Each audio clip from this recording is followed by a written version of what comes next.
Okay, so this is another mid-July update. I think it's July 20th. Nope, sorry, it is not. This is an August update. It is August 20th. It's been a week since my last update. And yesterday we had a rainstorm.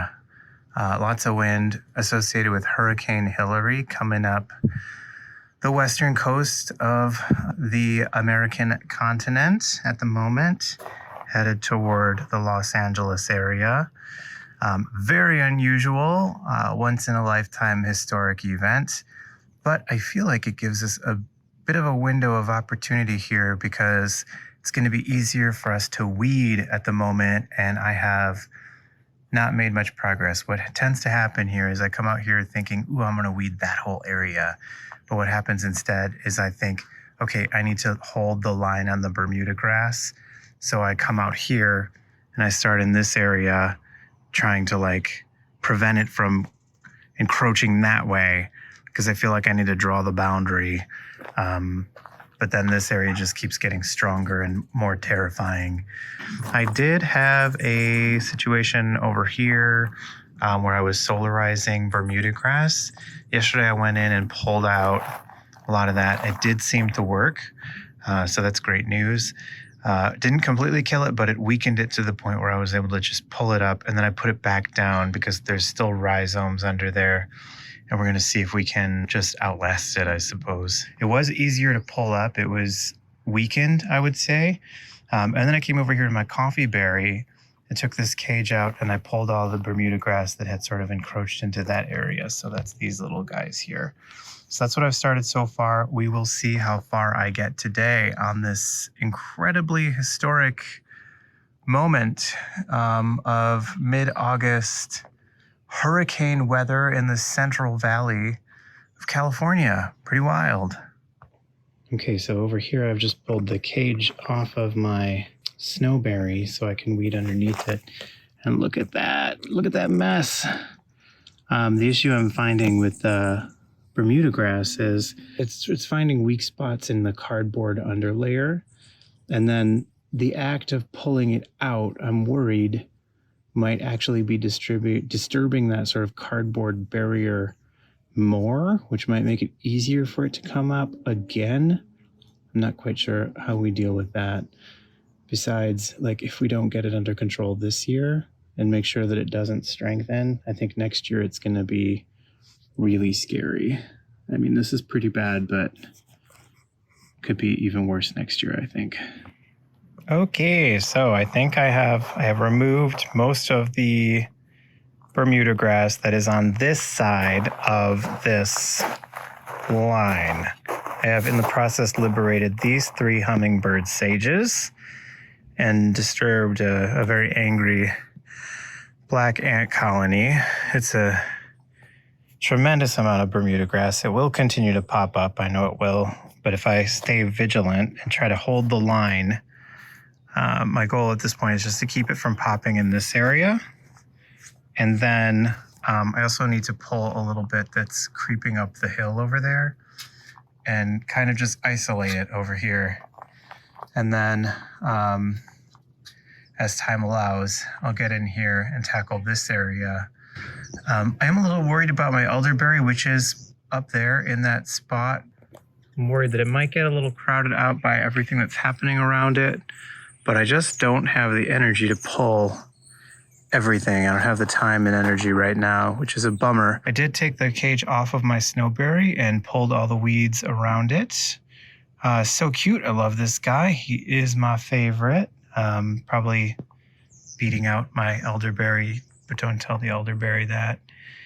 And I'm going to put a much bigger cage around that one. I'm also going to take the cage off of the creeping manzanita and just let it go. There's nothing I can do about it. But I have these little things that are supposed to repel deer, so maybe I'll chuck 1 or 2 of those around it. But I'm not holding out much hope for that creeping manzanita.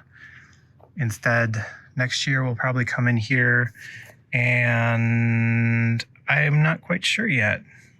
Maybe we'll just do all hummingbird sage or something. I don't know. We'll figure something out. All right, so I'm just going to cage you back up with a bigger cage. I'm going to cover it at the top. I also redid the cage around the coffee berry already. We'll cover that one at the top as well so that nobody can dip their head in and have a snack. I probably should do something similar for the buckwheat. I don't know to what extent I want to just cage the entire area. Really, I need to enclose the whole garden and cover the whole thing with a cage across the entire top. No problem, right? Yeah, we can do that. It'll be easy. That's totally sane. That's a totally sane thing to do. Okay, well, let's take a look at some other folks, see how they're doing. Oh, I have some sad news to share. Not about this guy. This guy's doing great. This is the volunteer blue oak, who is doing awesome. There's another little volunteer over there. Love these guys. Surprised that these other volunteers haven't been dug up and eaten yet. It's that time of year when the squirrels start to get aggressive with digging up little baby oaks. I'm still not sure what these guys are. They're popping up some sort of a monocot. This guy, I'm kind of worried with the rain that we just got that they might not be too happy about that. Somebody did come in and nibble on my ceanothus, but yeah, somebody came in and nibbled on that, which is unfortunate. I do love these ceanothus, and who knows, I might cage it. But this is the bummer. I don't know what happened. The white sage just didn't do well. Everything felt like it was overwatered. And then one day I saw a brandegee sage that we have over there wilting. And so that's on the same irrigation system as this one. So I ran the system for just a couple hours. I didn't want to oversaturate the ground because I suspect that oversaturation has been a problem here. Then the white sage just did this. So yeah, I don't know what to do. I have very bad luck with white sage. I'm thinking maybe next year I will change the irrigation regime for white sage only and maybe just go no irrigation or very light irrigation on it. See if that makes a difference. Can't hurt to try, right? And then this is, of course, the celestial blue sage has done great here. I'm starting to get a sense for what likes lots of water and what doesn't want too much water. And I think that's the problem. I'm watering everything the same. I don't want to have two different watering regimes. I don't have a life that allows me that kind of time. Who knows? Maybe I can just swap out emitters, do 1/4 gallon per hour emitters on the things that don't like a lot of water, and 1 gallon emitters on the things that do. I think that's still a bad solution because a 1/4 gallon emitter, say once a week, is going to just give you really light watering. And it's not going to encourage roots to go down. It's going to encourage them to stay at the top. What would be better is if there were two systems, one that ran weekly for sort of first year thirsty plants, and a second system that ran monthly for things that just need water, deep, deep down and to encourage the roots to go. That would be better. I'm not going to run parallel lines. This guy's still doing lovely. Artemisia tridentata. Let's go look at some plants that we don't see very often. There's other plants on this line that are thirstier, which causes some of the problem. Look at this Bermuda grass. That's what it's doing all through the garden. So over here on the outside of the fence, I have some deer grass. This is an Allen Chickering sage. It's doing lovely. Out here, if we plant selectively, the deer are not going to destroy everything. The only danger with these sages that get big and woody, they won't eat them, but they will rub their antlers on them during the season when they do that sort of thing, and they'll rip them to shreds. Had that happen to some of my more mature sages at the top of the hill. And then over here, we've got some more deer grass. and a brandegee sage. These are extremely reliable sages that we've planted several years now. And this is where a Winifred Gilman died. So I took that out and put in a brandegee, and this was put in really late in the season, maybe 2 months ago, like at the beginning of June or mid-June. And it's doing great for something that was planted so late. These deer grasses are awesome. One thing I learned about deer grass this season is the ones that come in the 1 gallon pots, they don't establish as fast as the ones when you get little 4-inch plugs. These are cheaper and they're happier because they can sort of establish where they are instead of having to figure it all out again. So 4-inch plugs for deer grass from now on. You look terrible early in the season because you're like, oh, it's just a little piece of grass sticking there. But this is what they look like 7 months later. This is a Datura wrightii, a sacred Datura, also known as Jimson weed. I just got some seed because I don't have any on my property. They grow natively here. People pull them out like weeds. They are poisonous, not good for pets, not good for children, but nothing eats them, which is great. And they have these giant white flowers that open at night. This thing was just incredible. And one night it had like 8 or 9 giant, we're talking like 9-inch around white flowers open to the moonlight, because they're clearly pollinated by moths or something that travels at night, and they smell amazing. But yeah, I just threw seed in here and I got one of them to establish. It came up last year. I didn't think it was going to survive because we got so much rain over the winter. I thought that it would get, that it would rot out, but it came back, and I'm so amazed by that. And over here, this is what we call the witch garden, or the place where we have non-native plants. It's a kind of Mexican sage. I think it's related to a sage that you commonly see planted around fast food places and commercial properties called called hot lips. So we often call it hot lips just because it's a really cute name. But the variety is called lipstick. This is a rue plant, which is not doing great. I don't think it likes the heat as much as some of these other guys. And I can't remember for the life of me what this is. We planted this, so I no longer recall what it is. I think I might have it written down somewhere. We'll see. Over here, this is a rosemary that actually was a little offshoot of the main plant, which died. You can see the main plant there. And it's done really well for a little baby rosemary whose mother plant didn't make it. This is a Artemisia. I think it's commonly called mugwort. It's a beach sagebrush. So it's done great. And I will plant more of these. They're not as well adapted to the area, but it hasn't stopped this guy, so why not? We'll probably put more of those in next year. And then this is a starlight, which was really lovely early in the season. It did the same thing that all of my other starlights did, which is the stalks dried up and seemed to go dormant or die off a little bit earlier than I thought they would. And now it's resprouting from the woody growth at the bottom. I think there's white sage in the starlight, and I suspect that we're overwatering them, though I don't know how to say for sure. It smells great, though. This was a coreopsis. It's still there, technically. You can see it is green, but somebody has eaten it to the ground, so that's nice. There was also a lavender in here, somewhere around this general vicinity. We just suck at lavender. Lavender hates us. So that's what it is.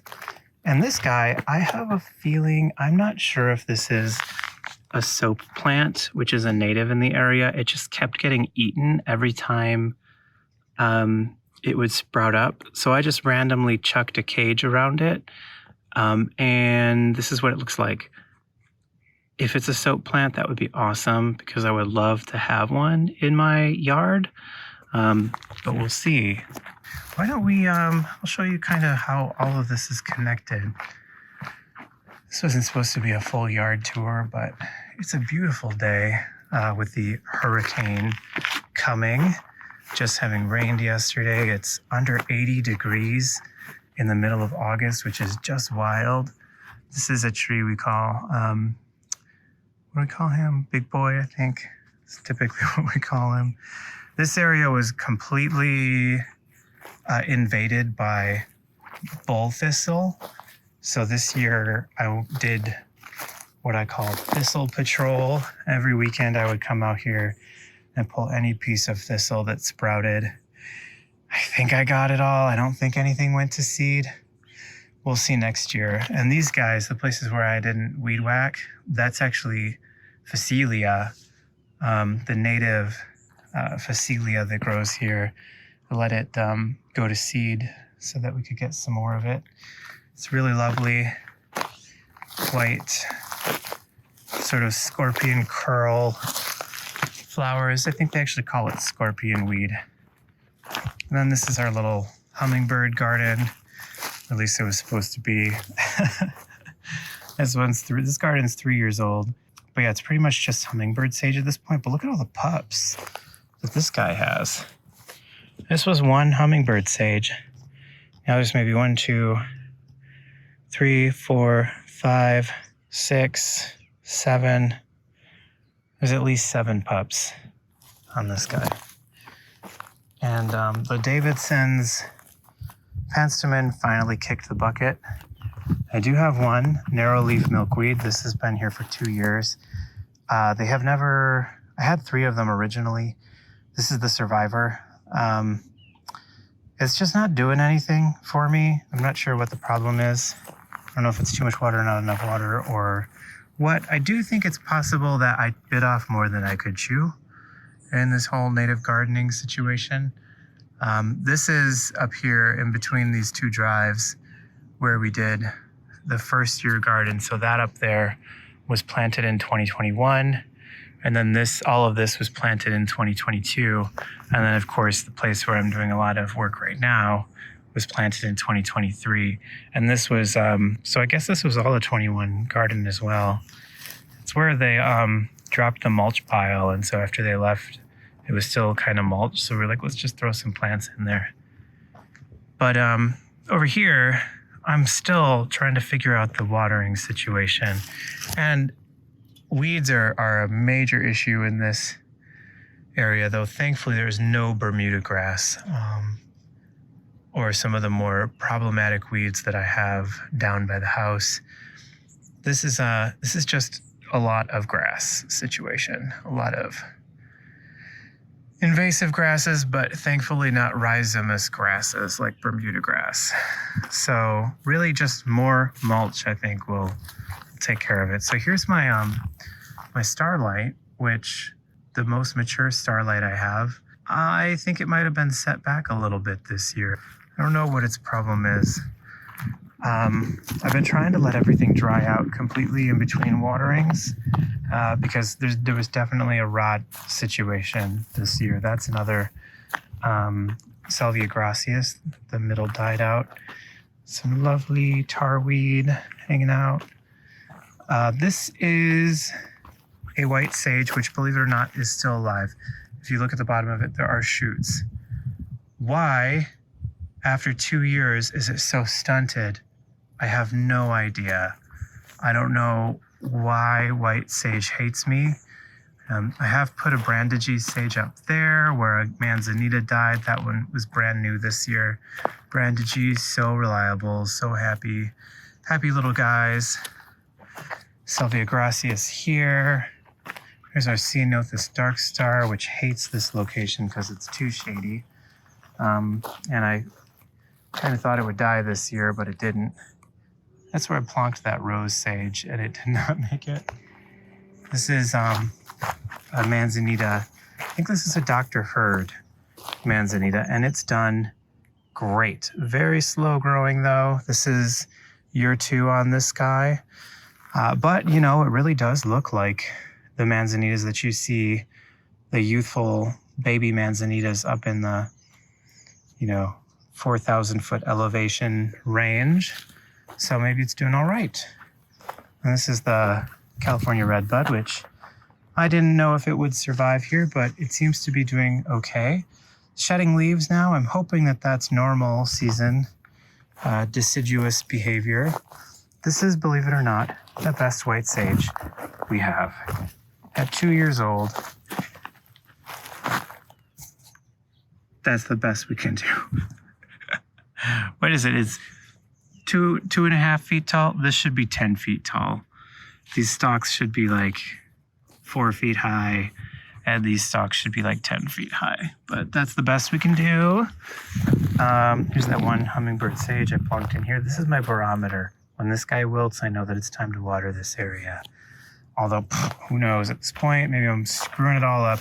This is actually a fun little grass called Budalua, which is almost, you know, they've got these fun little fronds on them. They look kind of like eyebrows, but not that impressive of a grass. I've seen them done really well. I think it's about having an area that's prepared correctly, you know, really well mulched, and then they really stand out. They'll get big and bunchy. This one's just not thriving. Again, no idea what my problem is. It is very dry up here at the top of the hill, so I think it actually does require more water than other places. This is Salvia gracias. This is what they look like later in the season when the middle starts to look bad. Okay, now these guys, this brandegee, both of these brandegee are telling me that they are thirsty at the moment. We did get rain yesterday, but I don't know. I think I'm going to hold on the water because there's supposed to be more rain for the next few days. I think they'll be fine. His bee's bliss is also saying, I'm thirsty. Celestial blue sage is planted in entirely the wrong spot. This is my queen brandegee. Monkeyflower, that's just what they look like in the summer. They're not that impressive. This is a desert mallow, which will most certainly be consumed if we ever do take this cage down. So that's the extent of it. Tempted to turn the irrigation on for a minute. Choices. I don't know how much rain is coming though. I think they can make it a day. I did get water yesterday because it did rain a little bit.